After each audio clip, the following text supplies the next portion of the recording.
News 18 Tamil Nadu விறுவிறு செய்திகளுக்காக அமலா ராஜேந்திரன். நான் R Devapriyan. செய்திகளை தொடர்ந்து பார்க்கலாம்.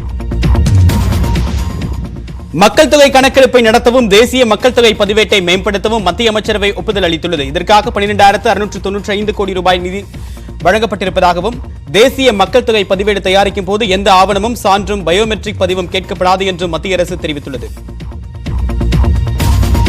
தமிழக சட்டப்பேரவை ஜனவரி 6ஆம் தேதி கூடுகிறது. 2020ஆம் ஆண்டில் முதல் கூட்டத்தொடர் என்பதால் ஆளுநர் பன்வாரிலால் புரோஹித் உரையுடன் தொடங்கப்படும் என்று அறிவிக்கப்பட்டுள்ளது.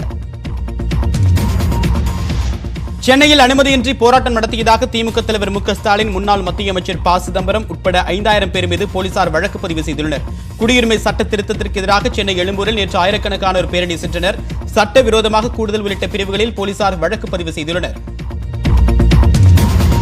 முன்னாள் முதல்வர் எம்ஜிஆரின் நினைவு நாளையொட்டி அதிமுகவினர் எம்ஜிஆர் நினைவிடத்தில் மரியாதை செலுத்தினர். பின்னர் முதலமைச்சர் எடப்பாடி பழனிசாமி, துணை முதலமைச்சர் பன்னீர்செல்வம் உள்ளிட்ட அதிமுகவினர் தமிழகத்தில் குடும்ப ஆதிக்கம் தலை தூக்குவதை முறியடிப்போம் என்று உறுதிமொழியை ஏற்றனர். உள்ளாட்சி தேர்தலில் சாதிப்போம், விவேகத்துடன் எதிர்வரும் உள்ளாட்சி தேர்தலில் தந்தை பெரியாரின் 46வது நினைவு நாளை ஒட்டி சென்னை அண்ணா சாலையில் உள்ள பெரியார் சிலைக்கு திமுக தலைவர் மு.க. ஸ்டாலின், திருமாவளவன், மார்க்சிஸ்ட் கம்யூனிஸ்ட் கட்சி தலைமைக்குழு உறுப்பினர் ஜி. ராமகிருஷ்ணன், மாநிலங்களவை உறுப்பினர் டி. கே. ரங்கராஜன் உள்ளிட்டோர் மலர் தூவி மரியாதை செலுத்தினர். சென்னை வேப்பேரியில் உள்ள பெரியார் நினைவிடத்தில் திராவிடர் கழகத்தினர் உள்ளிட்ட பல்வேறு இயக்கங்கள் மற்றும் கட்சிகளைச் சேர்ந்தவர்களும் மரியாதை செலுத்தினர். பக்தர்கள் வருகை அதிகரித்துள்ளதால் சபரிமலையில் தரிசனத்திற்கு பக்தர்கள் 10 முதல் 12 மணி நேரம் காத்திருக்கும் நிலை ஏற்பட்டது. மண்டல பூஜையை முன்னிட்டு சபரிமலையில் நவம்பர் மாதம் 16ஆம் தேதி நடை திறக்கப்பட்டது. நிலக்கல் பகுதியோடு தனியார் வாகனங்கள் நிறுத்தப்பட்டு அங்கிருந்து பம்பைக்கு அரசு பேருந்துகள் மட்டுமே இயக்கப்படுகின்றன. நாளொன்றுக்கு சுமார் 1 லட்சம் பக்தர்கள் ஐயப்பனை வழிபட்டு செல்கின்றனர்.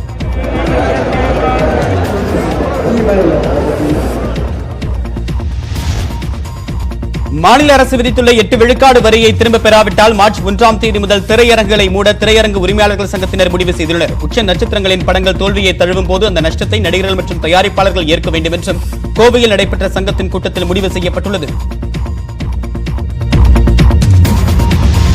தமிழகம், புதுவையில் அடுத்த 48 மணி நேரத்தில் மிதமான மழைக்கு டெல்டா மாவட்டங்களில் கனமழைக்கும் வாய்ப்புள்ளதாக சென்னை வானிலை ஆய்வு மையம் தெரிவித்துள்ளது. வளிமண்டல மேலடுக்கு சுழற்சியால் கடலோர மாவட்டங்களில் மழைக்கு வாய்ப்புள்ளது என்றும் சென்னையில் வானம் மேகமூட்டத்துடன் காணப்படும் என்றும் வானிலை மைய இயக்குநர் புவியரசன் தெரிவித்துள்ளார். இந்திய பொருளாதாரத்தை மீட்டெடுக்க அவசர நடவடிக்கை எடுக்க வேண்டும் என்று சர்வதேச நிதி ஆணையம் அறிவுறுத்தியுள்ளது. நுகர்வுத்திறன் மற்றும் முதலீடுகளில் சரிவை சந்தித்திருப்பதுடன் வரி வருவாய் குறைந்துள்ளதால் உலகின் அதிவேக வளர்ச்சியை கொண்ட இந்திய பொருளாதாரத்திற்கு தடை ஏற்பட்டிருப்பதாக சர்வதேச நிதி ஆணையத்தின் ஆண்டு ஆய்வுக் கூட்டத்தில் எச்சரிக்கை விடுக்கப்பட்டுள்ளது. குடியுரிமை சட்டத்திருத்தத்தை திரும்பப் பெற கோரி சேலம் மாவட்ட ஐக்கிய ஜமாத் இமாம்கள் பேரவை சார்பில் கண்டன ஆர்ப்பாட்டம் நடைபெற்றது. இதில் 5000க்கும் அதிகமானோர் பங்கேற்று எதிர்ப்பை பதிவு செய்தனர். இந்த ஆர்ப்பாட்டத்தில் திமுக, காங்கிரஸ், இடதுசாரிகள், விசிக உள்ளிட்ட கட்சியினர் அதிக அளவில் பங்கேற்றனர்.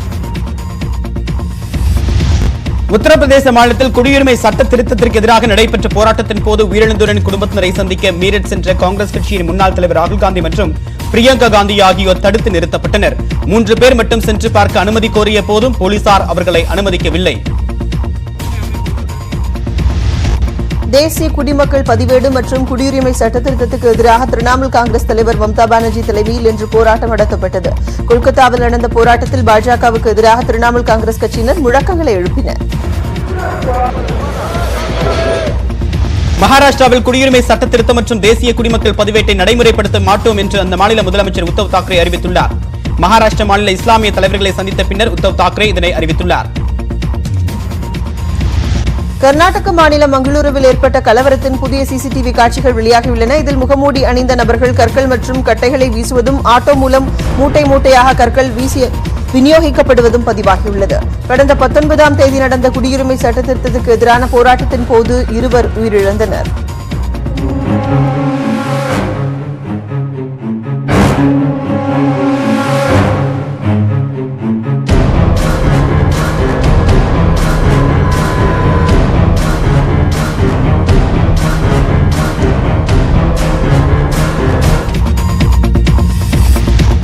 மேற்கு வங்க ஆளுநர் ஜெகதீப் தன்கருக்கு மாணவர்கள் கருப்பு கொடி காட்டி எதிர்ப்பு தெரிவித்தனர். ஜாதவ்பூர் பல்கலைக்கழகத்தின் பட்டமளிப்பு விழாவுக்கு வந்த அவருக்கு மாணவர்கள் எதிர்ப்பு தெரிவித்து முழக்கமிட்டதுடன் திரும்பிச் செல்லும்படியும் கூறினர். இதனால் அந்த இடத்தில் பரபரப்பு ஏற்பட்டது.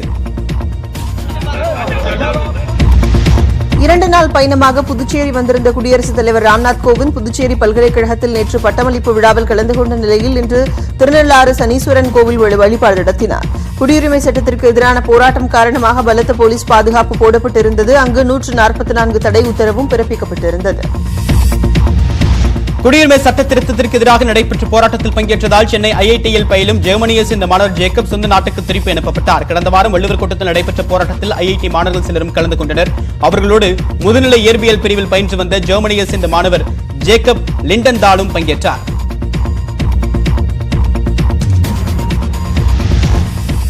காவிரி மேலாண்மை வாரியம் அமைக்க கோரி போராட்டம் நடத்திய வழக்கில் திமுக தலைவர் ஸ்டாலின், தமிழக காங்கிரஸ் முன்னாள் தலைவர் திருநாவுக்கரசர் உள்ளிட்ட 7 பேர் ஆஜராக சென்னை சிறப்பு நீதிமன்றம் சம்மன் அனுப்பியுள்ளது. 2018ஆம் ஆண்டு ஏப்ரல் 4ஆம் தேதி நடந்த ஆர்ப்பாட்டம் தொடர்பாக பொதுமக்களுக்கு இடையூறு ஏற்படுத்துதல், பொது அமைதிக்கு குந்தகம் விளைவித்தல் உள்ளிட்ட பிரிவுகளில் திருவல்லிக்கேணி காவல் நிலையத்தில் வழக்கு பதிவு செய்யப்பட்டது. இந்த வழக்கில் நாளை மறுநாள் ஆஜராகும்படி சிறப்பு நீதிமன்றம் சம்மன் அனுப்பியுள்ளது. டெல்லியில் நரேலா என்ற இடத்தில் 2 தொழிற்சாலைகளில் தீ விபத்துகள் ஏற்பட்டன. காலணிகள் தயாரிக்கும் ஒரு தொழிற்சாலை ஏற்பட்ட தீயால் கடும் புகைமூட்டம் ஏற்பட்டது. தீயை அணைக்க வீரர்கள் நெடுநேரம் போராடினர். டெல்லியில் கடந்த சில வாரங்களாகவே தொழிற்சாலைகள் மற்றும் கிடங்குகள் அதிக அளவில் தீப்பிடித்து எரிந்து வருகின்றன.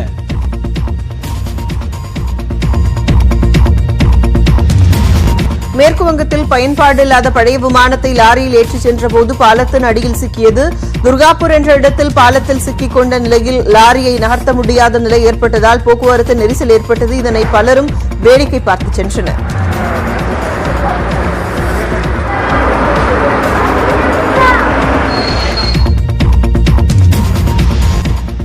உத்தரப்பிரதேசத்தில் நடைபெற்ற கேளிக்கை நிகழ்ச்சியில் பிரபல நடன கலைஞர் சப்னா சௌத்ரி பங்கேற்று நடனமாடினார். பாஜக பிரமுகர் ஒருவரின் பேரன் நடத்திய இந்த இசை நிகழ்ச்சியை ஏராளமானோர் உற்சாகமாக கண்டுகளித்தனர். முராதாபாத்தில் நடைபெற்ற இந்த கேளிக்கை நிகழ்ச்சிக்கு சிலர் எதிர்ப்பும் தெரிவித்துள்ளனர்.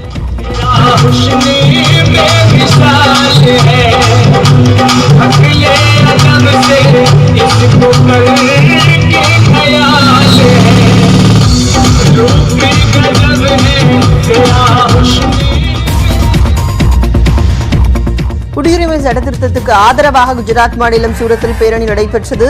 இந்த பேரணியில் பாஜக எம்எல்ஏக்கள் மற்றும் எம்பிக்கள் பங்கேற்றனர். அமைச்சர் கன்வத்வாசா ஹர்ஷ் சாத்வி தலைமையில் நடைபெற்ற பேரணியில் ஏராளமானோர் பங்கேற்று அரசுக்கு ஆதரவு தெரிவித்தனர்.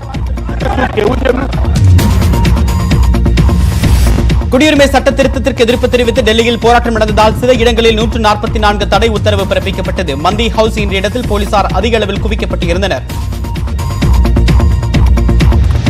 வட இந்திய மாநிலங்களில் இன்று கடும் குளிர் வாட்டியது. டெல்லி மற்றும் புறநகர் பகுதிகளில் கடும் பனிமூட்டம் இருந்ததால் மக்களின் இயல்பு வாழ்க்கை பாதிக்கப்பட்டது.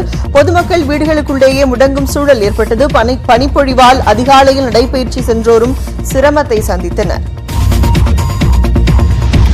முன்னாள் பிரதமர் வாஜ்பாயின் பிறந்த நாளை முன்னிட்டு அவரது உருவச்சிலையை பிரதமர் நரேந்திர மோடி நாளை திறந்து வைக்கிறார். லக்னோவில் உள்ள லோக் பவனில் அமைக்கப்பட்டுள்ள வாஜ்பாயின் 25 அடி உயர வெண்கல சிலையை திறந்து வைக்கும் நரேந்திர மோடி 25 நிமிடங்கள் உரையாற்றுவார் என்றும் தெரிவிக்கப்பட்டுள்ளது. மேலும் அடல் பிஹாரி மருத்துவ பல்கலைக்கழகத்திற்கான அடிக்கல் நாட்டு விழாவும் நாளை நடைபெறும் என்றும் அறிவிக்கப்பட்டுள்ளது. ஆந்திர மாநிலம் குண்டூர் அருகே நாய் ஒன்று பன்றிக்குட்டிக்கு பால் கொடுத்தது. தாதேசு பள்ளியில் உள்ள அங்கம்மா தள்ளி கோவில் அருகே இந்த காட்சி அரங்கேறியது. வழக்கத்துக்கு மாறாக நடந்த நிகழ்வை ஏராளமானோர் கண்டு சென்றனர்.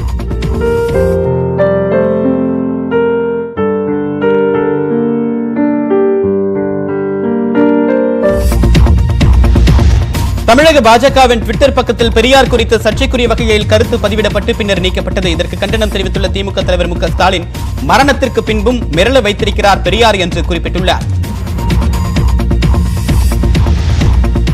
வைகை ஆற்றில் வெள்ளப்பெருக்கு ஏற்பட்டுள்ளதால் மதுரை கல்பாலம் மற்றும் ஓபுலா படித்துறை பாலத்தில் போக்குவரத்திற்கு தடை விதிக்கப்பட்டுள்ளது. தேனி மாவட்ட நீர்பிடிப்பு பகுதிகளில் தொடர்ந்து மழை பெய்து வருவதால் மதுரை வைகை ஆற்றில் 2 மாதங்களாக தண்ணீர் வந்து கொண்டிருக்கிறது. தண்ணீர் அதிகம் செல்வதால் ஆற்றில் யாரும் இறங்க வேண்டாம் என்று கரையோரம் ஆங்காங்கே அறிவிப்பு பலகைகள் வைக்கப்பட்டுள்ளன. கிறிஸ்துமஸ் பண்டிகை முன்னிட்டு நெல்லையில் மல்லி மற்றும் பிச்சி பூக்களின் விலை உயர்ந்துள்ளது. பிச்சிப்பூ 1 கிலோ 1500 ரூபாய் முதல் 1800 ரூபாய்க்கு விற்பனை செய்யப்பட்டு வருகிறது. மல்லிப்பூ விலை கிலோ 2000 ரூபாய் முதல் 2500 ரூபாய் வரை விற்பனை செய்யப்படுகிறது. விலை அதிகம் என்றாலும் மக்கள் சிறிதளவேனும் வாங்கிச் செல்கின்றனர். காபி விலை சரிந்து வருவதால் கொடைக்கானல் கீழ்மலை கிராம மக்கள் ஆரஞ்சு உள்ளிட்ட மாற்று விவசாயத்தை தேடிச் செல்லும் நிலை ஏற்பட்டுள்ளது. விலை வீழ்ச்சி, பராமரிப்புக்கு ஆட்கள் கிடைக்காதது போன்ற காரணங்களால் காபி சாகுபடி குறைய தொடங்கியுள்ளது. 180 ரூபாய்க்கு விற்கப்பட்ட 1 கிலோ காபி தற்போது 130 ரூபாய்க்கு விற்கப்படுகிறது. பள்ளித் தேர்வு விடுமுறை காரணமாக டாப் ஸ்லிப் வனப்பகுதிக்கு சுற்றுலா பயணிகள் அதிக அளவில் குவிந்தனர். ஆனைமலை புலிகள் காப்பகம் அருகே உள்ள யானைகள் முகாமில் யானைகளை கண்டு சுற்றுலா பயணிகள் உற்சாகமடைந்து வருகின்றனர். திண்டுக்கல் வேடசந்தூர் அருகே லாட்டரி அச்சிட்டு விற்பனை செய்த தம்பதியை போலீசார் கைது செய்தனர். நாயக்கன்பட்டி அருகே ஈஸ்வரன் கார்த்திகா தம்பதியினர் வீட்டிலேயே லாட்டரி அச்சிடுவதாக தகவல் வெளியானது. இதையடுத்து அவர்களை கைது செய்த போலீசார் அவர்களிடமிருந்து 2 லட்சம் ரூபாய் மற்றும் 500 லாட்டரி சீட்டுகளை பறிமுதல் செய்தனர். நாகை மாவட்டம் விழுந்தமாவடி ஊராட்சி மன்ற தலைவர் பதவிக்கு போட்டியிடும் சுயேட்சை வேட்பாளர் கமலாவதி பொதுமக்களின் கவனத்தை ஈர்த்துள்ளார். தேர்தல் வாக்குறுதிகளை உறுதிமொழி பத்திரமாக வழங்கியுள்ளவர் 5 ஆண்டுக்கு செல்லுபடியாகும் வகையில் வாக்காளர்களுக்கு வழங்கப்படும் என்றார். 3 வருடத்தில் கோரிக்கைகளை நிறைவேற்றவில்லை என்றால் பதவியை ராஜினாமா செய்வேன் என்றும் கமலாவதி குறிப்பிட்டுள்ளார். தருமபுரி அருகே கர்த்தார்பட்டி கிராமத்தில் குமார் என்பவரின் விவசாய தோட்டத்தில் பதுக்கி வைக்கப்பட்டிருந்த மது பாட்டில்கள் பறிமுதல் செய்யப்பட்டன. ரகசிய தகவல் கிடைத்ததை அடுத்து சோதனை செய்த போலீசார் 1002 மது பாட்டில்களை பறிமுதல் செய்தனர். பறிமுதல் செய்யப்பட்ட மது பாட்டில்கள் உள்ளாட்சி தேர்தலில் வாக்காளர்களுக்கு வழங்கப்பட வைத்திருந்ததாக கூறப்படுகிறது. ராணிப்பேட்டையில் குடிநீர் குழாய் உடைந்து 3 மாதங்களாக தண்ணீர் வீணாக கழிவுநீர் கால்வாயில் கலக்கும் அவலம் நிலவுகிறது. நாள்தோறும் பல்லாயிரக்கணக்கான லிட்டர் குடிநீர் வெளியேறி வருகிறது. இதுகுறித்து பலமுறை முறையிட்டும் எந்தவிதமான நடவடிக்கையும் எடுக்கப்படவில்லை என்று ராணிப்பேட்டை பகுதி மக்கள் குற்றம் சாட்டுகின்றனர். திருச்செங்கோட்டில் குழந்தையின் தொடையில் போடப்பட்ட ஊசி உடைந்து 25 நாட்களுக்கு பின்னர் வெளியே வந்தது.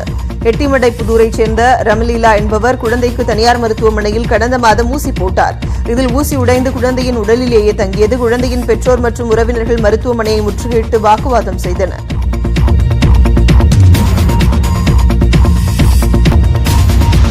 சீர்காழி அருகே ஓட்டுநரின் கட்டுப்பாட்டை இழந்த வேன் ஆற்றில் கவிழ்ந்த விபத்தில் 12 பேர் காயமடைந்தனர். சென்னை மணலியிலிருந்து முருகன் பக்தர்கள் அறுபடை வீடுகளுக்கு சுற்றுலா சென்றனர்.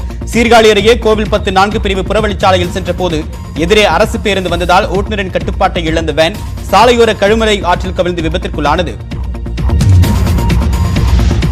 மணப்பாறை அருகே 100 அடி ஆழ கிணற்றில் தவறி விழுந்த பசுமாடு உயிருடன் மீட்கப்பட்டது. அணியாப்பூரைச் சேர்ந்த லட்சுமணனுக்கு சொந்தமான பசுமாடு கிணற்றில் தவறி விழுந்தது. தகவல் அறிந்து அங்கு வந்த தீயணைப்புத் துறையினர் கயிறை கட்டி கிணற்றில் இறுக்கி தண்ணீரில் தத்தளித்துக் கொண்டிருந்த பசுமாட்டை மீட்டனர்.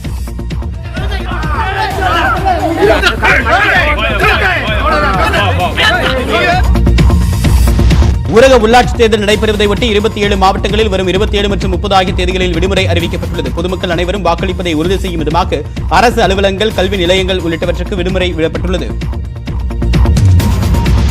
செங்கல்பட்டு மாவட்டம் அனுமந்தபுரத்தில் வீட்டில் கண்டெடுக்கப்பட்ட 149 வெடிகுண்டுகள் செயலிழக்க செய்யப்பட்டன. கடந்த 10ஆம் தேதி ராமகிருஷ்ணன் என்பவரின் வீட்டில் சோதனையில் கைப்பற்றப்பட்ட குண்டுகளை ஊரப்பாக்கம் அடுத்த முருகமங்கலம் வனப்பகுதியில் வெடித்து செயலிழக்க செய்தனர்.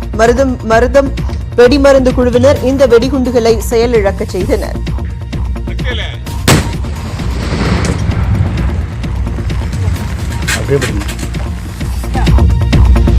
சென்னை சூளைமேட்டில் ஆபாச படத்தை கல்லூரி மாணவிக்கு காட்டியதாக 72 வயது முதியவர் மோகன் கைது செய்யப்பட்டுள்ளார். கைதான மோகன் தனது செல்போனில் சிறார் ஆபாச படங்களை பதிவிறக்கம் செய்து மாணவிக்கு காட்டியதாக கூறப்படுகிறது. இந்நிலையில் மாணவி அளித்த புகாரை அடுத்து 1000 விளக்கு போலீசார் மோகனை கைது செய்தனர். மங்கோலியாவின் ஹூலுன்பியூயர் என்ற இடத்தில் பாரம்பரிய திருவிழா கோலாகலமாக நடைபெற்றது. 100க்கும் மேற்பட்ட குதிரைகளில் பேரணியும் நடைபெற்றது. இதில் ஏராளமான உள்ளூர் பழங்குடியின மக்கள் பங்கேற்றனர். எலும்பை உறைய வைக்கும் குளிரில் பல்வேறு போட்டிகளும் நடத்தப்பட்டன. 2 நாட்கள் நடைபெறும் இந்த திருவிழா நாளையுடன் நிறைவு பெறுகிறது.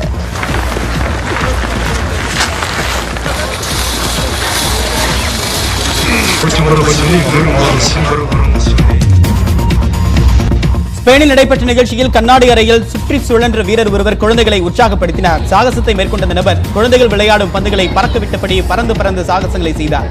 இதனை குழந்தைகள் வியந்து பார்த்தனர்.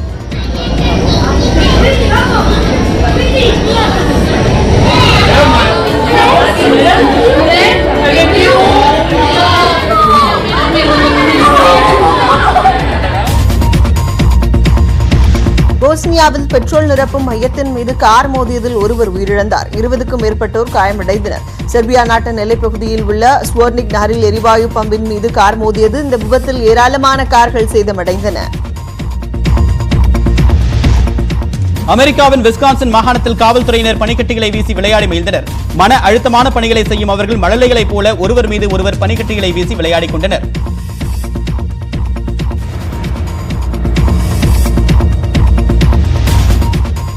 இந்தோனேஷியாவில் பேருந்து விபத்தில் 25 பேர் உயிரிழந்தனர். பெங்களூரு நகரிலிருந்து பெல்பாங் என்ற இடத்துக்கு செல்லும் போது இந்த விபத்து ஏற்பட்டுள்ளது. பேருந்தின் பிரேக் பிடிக்காமல் போனதே விபத்துக்கு காரணமாக கூறப்படுகிறது.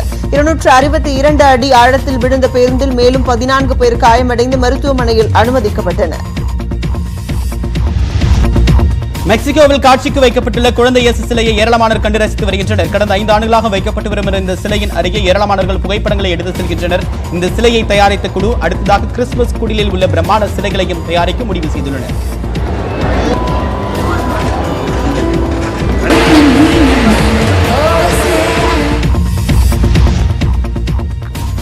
பேட்மிண்டன் வீராங்கனை PV சிந்து நடிகர் ரஜினிகாந்தை ஐதராபாத்தில் சிவா இயக்கத்தில் சந்தித்தார். சிவா இயக்கத்தில் 168வது படத்தின் படப்பிடிப்பிற்காக ரஜினிகாந்த் ஐதராபாத்தில் உள்ளார். ராமோஜிராவ் பிலிம் சிட்டியில் நடக்கும் இந்த படப்பிடிப்பில் குஷ்பு மீனா நடிக்கும் காட்சிகள் படமாக்கப்பட்டு வருகின்றன. இந்நிலையில் தனது சொந்த ஊரில் ரஜினிகாந்த் இருப்பதை அறிந்த PV சிந்து அவரை சந்தித்தார். ஆஸ்திரேலிய கிரிக்கெட் வாரியம் அறிவித்துள்ள சிறப்புமிக்க வீரர்கள் கொண்ட ஒருநாள் அணிக்கு தோனி கேப்டனாக அறிவிக்கப்பட்டுள்ளார். ஒவ்வொரு 10 ஆண்டுகளிலும் சிறந்த கிரிக்கெட் வீரர்களின் அணியை அந்த அமைப்பு வெளியிட்டு வருகிறது. அதன்படி இந்த முறை தோனி, கோலி மற்றும் ரோஹித் சர்மா ஆகிய 3 இந்திய வீரர்களின் பெயர்கள் அந்த அணியில் இடம்பெற்றுள்ளன.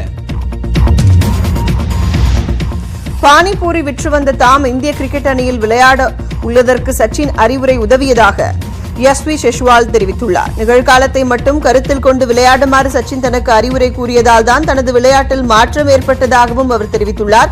19 வயதுக்குட்பட்டோருக்கான உலகக்கோப்பை போட்டிக்கான இந்திய அணியில் ஜெஷ்வால் தேர்வாகியுள்ளார். இந்திய அணி நட்சத்திர வீரர் ஷிகர் தவான் வார்த்தை விளையாட்டிலும் அசத்தியுள்ளார். இந்திய கிரிக்கெட் வீராங்கனை ஜெர்மியா ராட்ரிகஸ் நடத்திய டங் ட்விஸ்டர் போட்டியில் கிரிக்கெட் வீராங்கனை ஸ்மிருதி மந்தனா உள்ளிட்ட பிரபலங்களும் பங்கேற்றனர். தவறில்லாமல் பேசி ஷிகர் தவான் போட்டியில் வெற்றி பெற்றார்.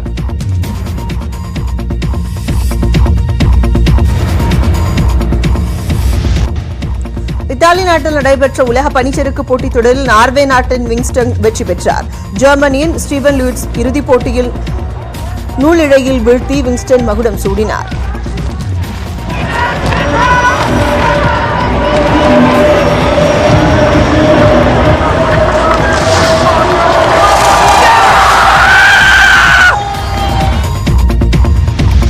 ரஜினிகாந்த் நடித்துள்ள தர்பார் படத்தின் பின்னணி இசைப்பணிகள் முழுவீச்சில் நடைபெற்று வருகின்றன. அனிருத் இசையமைக்கும் வீடியோவை படத்தின் இயக்குநர் AR முருகதாசனுடைய ட்விட்டர் பக்கத்தில் வெளியிட்டுள்ளார். தர்பார் படத்தின் ட்ரெய்லர் அண்மையில் வெளியாகி ரசிகர்கள் மத்தியில் நல்ல வரவேற்பை பெற்றுள்ளது. போலீஸ் ஆபீசரா சார் அவன்? சும்மா கேளு. நான் தாண்டா இனிமேல் வந்து நின்னா தர்பார் உன்னோட கேங்கு நான் தாண்டா லீடு. ரஜினிகாந்துக்காக பிரபல இயக்குநர் கௌதம் வாசுதேவ் மேனன் கதை ஒன்றை உருவாக்கி வருகிறார். விரைவில் இந்த இரு பிரபலங்களும் இணைந்து படம் எடுக்க உள்ளதாகவும் கோலிவுட் வட்டாரங்களில் தகவல் வெளியாகியுள்ளது. கௌதம் வாசுதேவ் மேனன் இயக்க உள்ள படம் குறித்து அதிகாரப்பூர்வ தகவல் விரைவில் எதிர்பார்க்கப்படுகிறது. தனுஷ் ரசிகர்களுக்கு கிறிஸ்துமஸ் விருந்தாக நாளை பட்டாஸ் திரைப்படத்தின் 3வது பாடல் வெளியாக உள்ளது. விவேக் மர்வின் இசையில் அனிருத் இந்த பாடலை பாடியுள்ளார். தனுஷ் இரட்டை வேடத்தில் நடித்திருக்கும் பட்டாஸ் திரைப்படம் ஜனவரி 16ஆம் தேதி திரைக்கு வரும் என்று அறிவிக்கப்பட்டுள்ளது.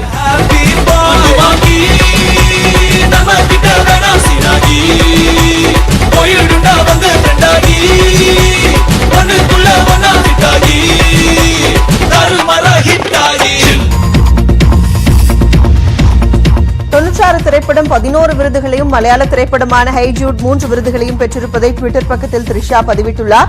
2020 த்ரிஷாவின் கர்ஜனை, ராங்கி படங்கள் வெளியாக இருக்கின்றன. மாருதி நிறுவனத்தின் முன்னாள் மூத்த நிர்வாகிகளில் ஒருவரான ஜெகதீஷ் கட்டர் மீது சிபிஐ விசாரணையை தொடங்கியுள்ளது. 110 கோடி ரூபாய் வங்கிப் பணத்தை முறைகேடு செய்ததாக எழுந்த புகாரில் சிபிஐ விசாரணையை தொடங்கியுள்ளது. இந்திய பங்குச் சந்தைகள் இன்று சரிவுடன் வர்த்தகத்தை முடிவு செய்தன. காலையில் சரிவுடன் தொடங்கிய வர்த்தகம் இடையே சிறிது முன்னேற்றம் கண்டது. வர்த்தக நேர முடிவில் மும்பை பங்குச்சந்தை குறியீட்டு எண் சென்செக்ஸ் 41,461 புள்ளிகளாக இருந்தது. தேசிய பங்குச்சந்தை குறியீட்டு எண் நிப்டி 50 புள்ளிகள் சரிந்து 12,212 புள்ளிகளாக இருந்தது. சென்னையில் இன்று ஆபரண தங்கத்தின் விலை சவரனுக்கு 112 ரூபாய் அதிகரித்தது. 1 கிராம் ஆபரண தங்கம் 3,665 ரூபாயாகவும், 1 சவரன் 29,320 ரூபாயாகவும் வணிகமானது. 1 கிராம் வெள்ளி 60 காசுகள் அதிகரித்து 49 ரூபாய் 40 காசுகளுக்கு விற்பனை செய்யப்பட்டது. 50 லட்சம் ரூபாய் மதிப்புள்ள விமான பயண காப்பீட்டை IRCTC இலவச பயணிகளுக்கு அளிக்க திட்டமிடப்பட்டுள்ளது. IRCTC இணையதளம் அல்லது செயலியின் மூலம் டிக்கெட் புக் செய்வோர் இந்த காப்பீட்டை பெற முடியும் என்றும் தகவல் வெளியாகியுள்ளது. ஒரு வழி மற்றும் இருவழி பாதைக்கான டிக்கெட் புக்கிங்கில் இந்த சலுகை கிடைக்கும் என்று கூறப்படுகிறது. உலகின் மிக உயரமான கட்டிடமான பூஜ் கலிபாவுக்கு அருகில் உள்ள கட்டிடத்தின் ஒரு பகுதி விற்பனைக்கு வர உள்ளது. இதற்காக பிரத்யேக ஒளி விளக்குகளும் அந்த கட்டிடத்தின் மீது ஒளிரவிடப்பட்டுள்ளன. எம்ஆர் என்ற நிறுவனத்தின் பார்வையாளர்களின் வேடிக்கை பார்க்கும் இடம் விற்பனைக்கு வர உள்ளதாகவும் ஆரம்ப தொகையாக $1 பில்லியன் நிர்ணயிக்கப்பட்டுள்ளதாகவும் பிரபல செய்தி நிறுவனம் செய்தி வெளியிட்டுள்ளது. கேரள மாநிலம் கோழிக்கோட்டில் நடைபெற்ற திருமண விழாவில் குடியுரிமை சட்ட திருத்தத்திற்கு எதிர்ப்பு தெரிவித்து மணமக்கள் பதாகைகளை ஏந்தியவாறு வீதிகளில் வலம் வந்தனர். இந்த காட்சிகள் சமூக வலைதளங்களில் பரவி வருகிறது.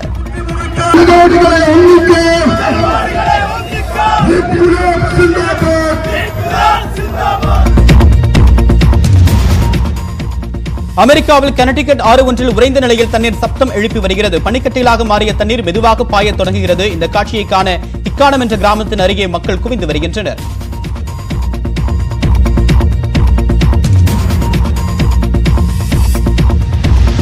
டப்ளின் உயிரியல் பூங்காவில் சிறுவன் ஒருவனை கண்ணாடிக்கு பின்பிருந்து புலி தாக்க முயன்றது. 7 வயது சிறுவன் பூங்காவில் சைபீரிய புலி இருப்பதை கண்ணாடி உள்ள இடத்திலிருந்து பார்வையிட்டார். சிறிது நேரம் வேடிக்கை பார்த்த புலி சிறுவனுக்கு முன் கண்ணாடி இருப்பதை அறியாமல் ஆவேசமாக தாக்கியது. முடிவில் புலிக்கு ஏமாற்றமே மிஞ்சியது.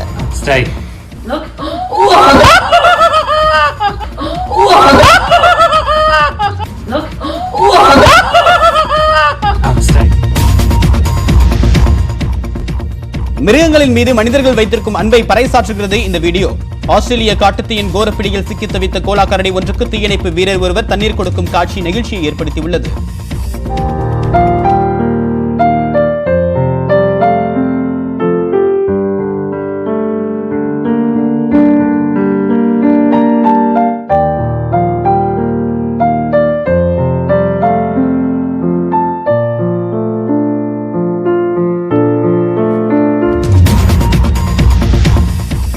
மொபைலை பாதுகாக்க போடப்படும் பேட்டர்ன் லாக்கை கூட சிலர் எளிதாக கண்டுபிடித்து போனில் இருந்து தகவல்களை திருடும் நிலையில் சீனாவில் ஒருவர் அதற்கு புதிய வழியை கண்டுபிடித்துள்ளார். புள்ளி வைத்து கோலம் போடுவதைப் போல அந்த நபர் போடும் பேட்டர்ன் லாக்கை கண்டுபிடித்து செல்போனை இயக்குவது செல்போன் திருடர்களுக்கு கொஞ்சம் கடினமான செயலாகத்தான் இருக்கும்.